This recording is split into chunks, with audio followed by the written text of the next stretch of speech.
میرے بھائیو، اللہ کے رسول اپنی بیوی اماں عائشہ، اپنی بیوی عائشہ صدیقہ کی گود میں سر رکھ کر لیٹے ہوئے ہیں۔ اچانک ایک کام یاد آ جاتا ہے، آپ اپنی خادمہ، کام کرنے والی نوکرانی خادمہ کو آواز دیتے ہیں، لیکن وہ آواز سننے کے باوجود نہیں آتی ہے۔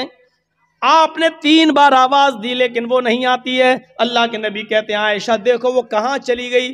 حضرت عائشہ نے حجرے کا دروازہ کھولا تو کیا دیکھتی ہیں؟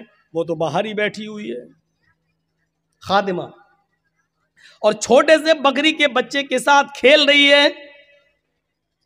یہ واقعہ سنا رہا ہوں آپ کو۔ اس واقعے کو سننے کے بعد بڑی سے بڑی گنڈا گردی کرنے والے اور بڑے سے بڑے کرمنل مزاج کے آدمی اپنی زندگی کے بارے میں ایک بار سوچیں گے ضرور کہ ہماری حیثیت کیا ہے۔ امام کائنات جناب محمد رسول اللہ کا یہ حال ہے تو ہم جو ایک دوسرے کی زمینوں پر جو ناجائز قبضے کیے بیٹھے ہیں، ایک دوسرے کے مال کو ناجائز طریقے سے قبضہ کیے بیٹھے ہوئے ہیں، ایک دوسرے پر ہم گنڈا گردی کر کے اس کی پراپرٹی زمین و جائیداد کو اپنے نام کیے ہوئے ہیں، ایک بار وہ سوچنے پر مجبور ضرور ہوں گے۔ چھوٹے سے بکری کے بچے کے ساتھ وہ لڑکی کھیل رہی ہے، وہ خادمہ کھیل رہی ہے۔ حضرت عائشہ نے کہا تمہیں محمد رسول اللہ نے 3 بار آواز دی، کیا تم نے نہیں سنا؟ اس نے کہا ہر بار سنا۔ اس زمانے کی لونڈیاں اور خادمائیں بھی کتنی سچی ہوا کرتی تھیں، اگر وہ چاہتی تو کہہ سکتی تھی نہیں میں نے آواز نہیں سنی۔ نہیں آواز تو سنی ہے، پھر تم کیوں نہیں آئی؟ کہ میں اس بکری کے بچے کے ساتھ کھیل رہی تھی اس لیے نہیں آئی۔ حضرت عائشہ نے اللہ کے نبی کو بتا دیا کہ اس نے آپ کی 3 بار آواز سن لی لیکن نہیں آئی۔ آپ کو غصہ آیا، آپ لیٹے تھے، آپ باہر آئے، آپ نے پھر تصدیق کی۔ دیکھیے اپنی بیوی کی بات پر بھی کان نہیں دھرا، بیوی سچی تھی لیکن پھر بھی آپ نے کہا تحقیق کر لیں۔ آئے لونڈی، آئے خاتمہ، میں نے تجھے پہلی بار آواز دی، کیا تو نے سنا؟ اس نے کہا ہاں۔ دوسری بار آواز دی، کیا تو نے سنا؟ کہا ہاں۔ تیسری بار بھی آواز دی، کیا تو نے سنا؟ اس نے کہا ہاں۔ حضرت عائشہ نے بتا دیا تھا کہ اس نے 3 آوازیں سنی پھر بھی نہیں آئی، لیکن پھر بھی تحقیق کر رہے ہیں۔ یہ واقعہ ہمیں اس طرف اشارہ کر رہا ہے کہ کوئی بھی آدمی آپ کے تعلق سے کچھ بھی بات کہہ دے کسی کے تعلق سے تو فوراً اس کی بات کا یقین مت کر لینا۔ ایک بار آپ کو بھی حق ہے کہ اس تحقیق، اس کی تہ تک جانا۔ ہو سکتا ہے کہ وہ کسی کی نظروں میں اچھا بننے کے لیے جھوٹ بول رہا ہو، آپ اس کی تحقیق ضرور کر لینا۔ اللہ کے رسول صلی اللہ علیہ وسلم نے عائشہ صدیقہ کی بات سننے کے باوجود اس لونڈی سے تحقیق کر لی۔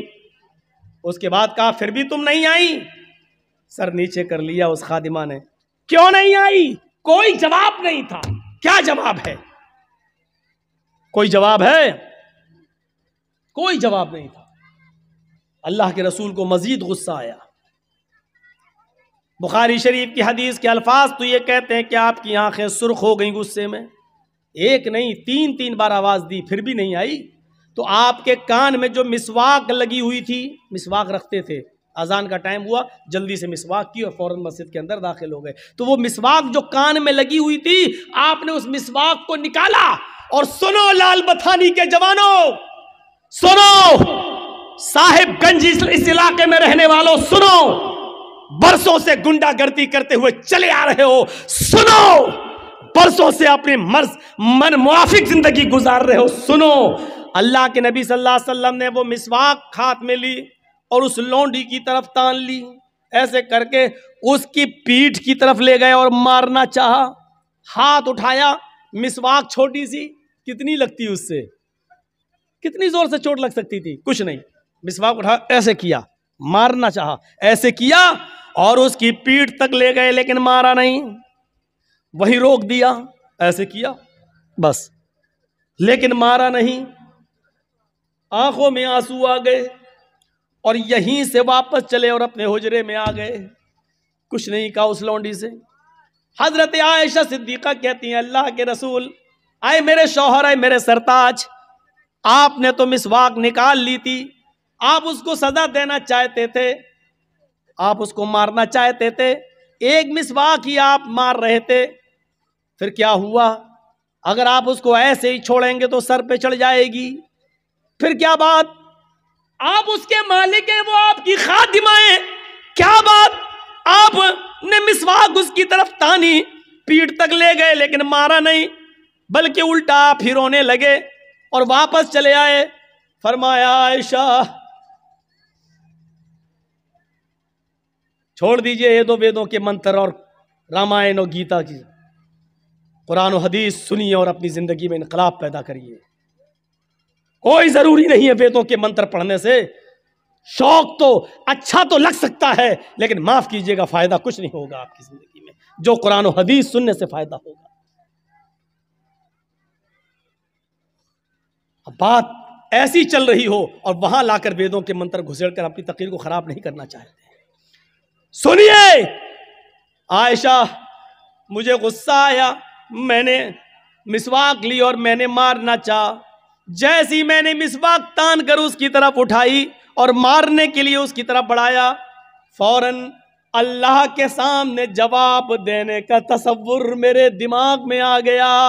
آئے محمد صلی اللہ علیہ وسلم، جتنی طاقت آپ کو اس لڑکی کی اوپر ہے، جتنی قدرت آپ اس لڑکی کی اوپر رکھتے ہیں، اس سے زیادہ قدرت اللہ رب العالمین آپ کی اوپر رکھتا ہے۔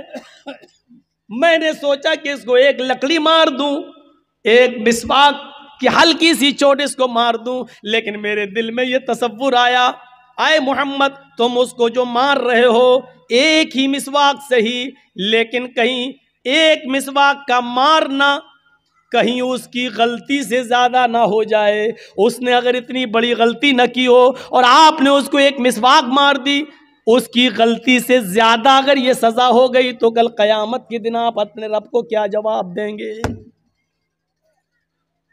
یہ وہ ہستی اللہ کے سامنے جواب دینے سے ڈر رہی ہے جس کے بارے میں کچھ کہا ہی نہیں جا سکتا۔ جنت میں ایک مقام ہے، مقام محمود، اور اللہ کے نبی فرماتے ہیں فرض جب بھی اذان ہو تو میرے لیے دعا مانگا کرو اور مقام محمود کا سوال کیا کرو، مجھے امید ہے کہ اللہ رب العالمین وہ کسی ایک بندے کو دے گا اور مجھے امید ہے کہ وہ مجھے دے گا۔ ذرا تصور کیجئے، یہ اس ہستی کا ڈر ہے۔ ہم نے تو کتنوں پر ظلم کیے ہوں گے، کتنوں کو گالیاں دی ہوں گی، ماں بہن کی گالیاں، کتنوں پر ظلم و زیادتی کے پہاڑ توڑے ہوں گے، باوجود اس کے کہ ہم جانتے ہیں کہ ہم غلط ہیں، پھر بھی چونکہ ہم سماج کے اندر پاورفل ہیں، ہمارا کون کیا کرے گا، اور اسی وہم و نشے میں، اسی وہم و گمان میں اور اسی پاورفل ہونے کے نشے میں ہم لوگوں پر ظلم کرتے چلے جاتے ہیں، ہم غریبوں پر ظلم کرتے چلے جاتے ہیں۔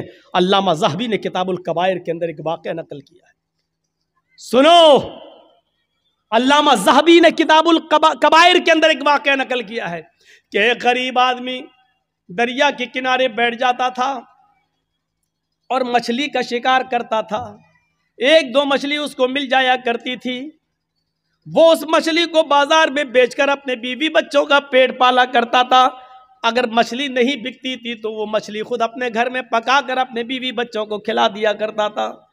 ایک مرتبہ معمول کے مطابق ایک بڑی مچھلی اس کے ہاتھ لگ گئی، وہ اس کو بازار میں بیچنے کے لیے جا رہا تھا، اس علاقے کے پاورفل آدمی کی نظر پڑ گئی، اس نے کہا اے یہ مچھلی مجھے دے دو، اس نے کہا صاحب لے لو لیکن اس کی قیمت مجھے دے دو۔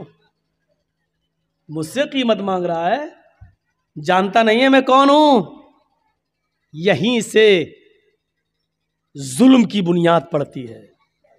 آپ کچھ بھی رہیے لیکن آپ نے اگر کہہ دیا میرے بارے میں سنا ہے میں کون ہوں، پتہ لگا لینا ذرا علاقے میں، یہی وہ تکبر ہے جس کے بارے میں اللہ تبارک و تعالی، اللہ کے نبی صلی اللہ علیہ وسلم فرماتے ہیں کہ یہ اللہ کے خلاف اعلان جنگ ہے، کیونکہ تکبر کرنے کا اور غرور کرنے کا حق صرف اللہ رب العالمین کو ہے اور کسی کو نہیں۔ اور کوئی آدمی اگر یہ کہتا ہے کہ جا پہلے پتہ لگا میں کون ہوں، تو ابھی پہچان نہیں رہا مجھے صحیح سے، اس کا مطلب یہ ہے کہ وہ اللہ کے مقابلے میں اپنے آپ کو کھڑا کر رہا ہے۔ العز ازاری والکبریاء ردائی فمن نازعنی فی کل واحد منہما فقد عذبتہ عذابا شدیدا، یہ ہے مسلم شریف کی حدیث کے الفاظ۔ اللہ کے نبی نے فرمایا کہ اللہ فرماتا ہے العز ازاری، عزت میری لنگی ہے، والکبریاء ردائی، تکبر جتانا اور کبریائی یہ میری چادر ہے. تم دو کپڑے پہنتے ہو نا, ایک اوپر کا حصہ ڈھانکنے کے لیے, ایک نیچے شرمگاہ کا حصہ, ایک کرتا ایک پیجامہ, ایک قمیض اور ایک لنگی, دو کپڑے آپ پہنتے ہو. اللہ کہتا ہے کہ میں بھی دو کپڑے پہنتا ہوں, اور دو کپڑے کیا ہیں؟ العز و ازاری, عزت یہ میری لنگی ہے, والکبریاء ردائی, تکبر کبریائی غرور و گھمنڈ یہ میری چادر ہے. لنگی اور چادر یعنی عزت و تکبر, یہ دو کپڑے میرے بھی ہیں.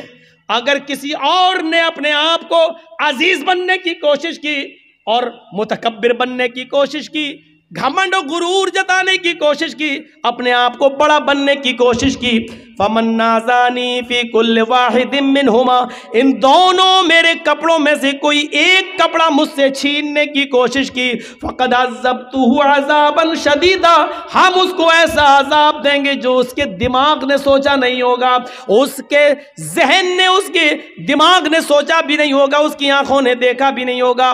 شدید عذاب, سخت عذاب ہم دیں گے اس کو قیامت کے دن. اللہ کے رسول نے گھمنڈی لوگوں کے بارے میں کیا کہہ دیا؟ جس کے اندر تھوڑا سا گھمنڈ آ جائے, بہت زیادہ نہیں, سرکار ہے میری, میں گاؤں کا مکھیا ہوں, سرپنچ ہوں, میرا کوئی کچھ نہیں کر سکتا, یہ جہاں سے پیدا ہو جائے گا. یو پی میں لکھیم پور کھیری میں کیا ہوا؟ اس لڑکے نے جو گاڑی چڑھائی کسانوں کے اوپر, اس کے دل میں یہی تو تھا کہ میں تو ایک منتری کا بیٹا ہوں, میرا کون کیا کرے گا. یہیں سے ظلم و زیادتی کی بنیادیں پڑتی ہیں, اور ایک دوسرے کے مرڈر اور قتل کی نوبتیں ہوتی ہیں, ایک دوسرے کے خلاف شڑینتر رچے جاتے ہیں. کیونکہ جب یہ آ جائے کہ میں کچھ ہوں, میرے پاس پاور ہے, میرے بھائیوں, یہیں سے ظلم و زیادتی کی بنیادیں پڑنے لگتی ہیں, یہیں سے.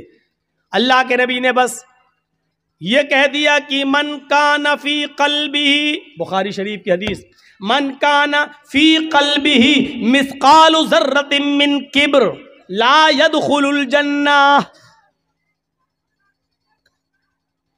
من کان فی قلبہ مثقال ذرہ, ذرہ کس کو کہتے ہیں؟ ذرہ. کبھی آپ نے بالو دیکھی؟ ریت. آپ تو جس علاقے کے رہنے والے ہیں یہاں تو ریت ہی ریت ہے, ندی کے کنارے ریت مل جائے گی. ریت میں ذرے ہوتے ہیں, ذرے ہلکے سے. میں اس کی مثال دے دیتا ہوں, چلیے. چیونٹی کا سر, چیونٹی کا سر کتنا بڑا ہوتا ہے؟ اب آپ تصور کر لیجیے, چیونٹے کا نہیں, چیونٹا تو بہت بڑا سر رکھتا ہے, چیونٹی کا سر یہ ذرہ کہلاتا ہے. ذرہ اتنا بڑا ہوتا ہے.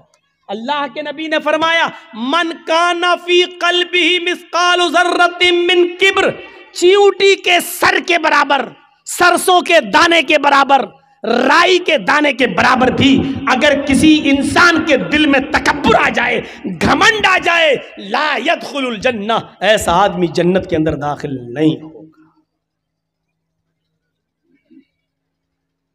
کس کے اندر اتنا گھمنڈ نہیں ہے؟ لا يدخل الجنہ, ایسا آدمی جنت کے اندر داخل نہیں ہوگا. گھمنڈ اور تکبر کرنے کا حق صرف اللہ رب العالمین کو ہے, اللہ رب العالمین کو. تو بات کٹ گئی. وہ ظالم آدمی پاورفل تھا, کہتا ہے مجھ سے پیسے مانگ رہا ہے. اس نے کہا میرے بھائی یہی میرا ذریعہ معاش ہے, اگر آپ نے مجھے پیسے نہیں دیے, اس کی قیمت نہیں دی, تو میرے بیوی بچے بھوکے مر جائیں گے. بڑی محنت کے بعد یہ مچھلی میرے ہاتھ لگی ہے, میرے بیوی بچوں کے پیٹ پہ لات مت مار. اس نے کہا چپ. مچھلی اس سے چھینی اور جانے لگا, مچھلی اس سے چھینی اور جانے لگا. یہ آدمی بھی جانتا تھا کہ مچھلی میری بڑی محنت کی کمائی ہے, اگر یہ مچھلی لے گیا تو دوسری مچھلی اتنی جلدی میرے ہاتھ نہیں لگے گی, شام ہو چکی ہے, میرے بیوی بچے کیا کھائیں گے, یا تو قیمت اس کی مل جائے یا مچھلی ہی ہم کاٹ کے بنا کے اپنے گھر میں بیوی بچوں کو کھلا لیں. یہ اس کو پکڑتا ہے, میرے بھائی مچھلی مجھے دے دے یا قیمت دے دے. اس نے اس کا ہاتھ جھٹک دیا, ہٹ چل.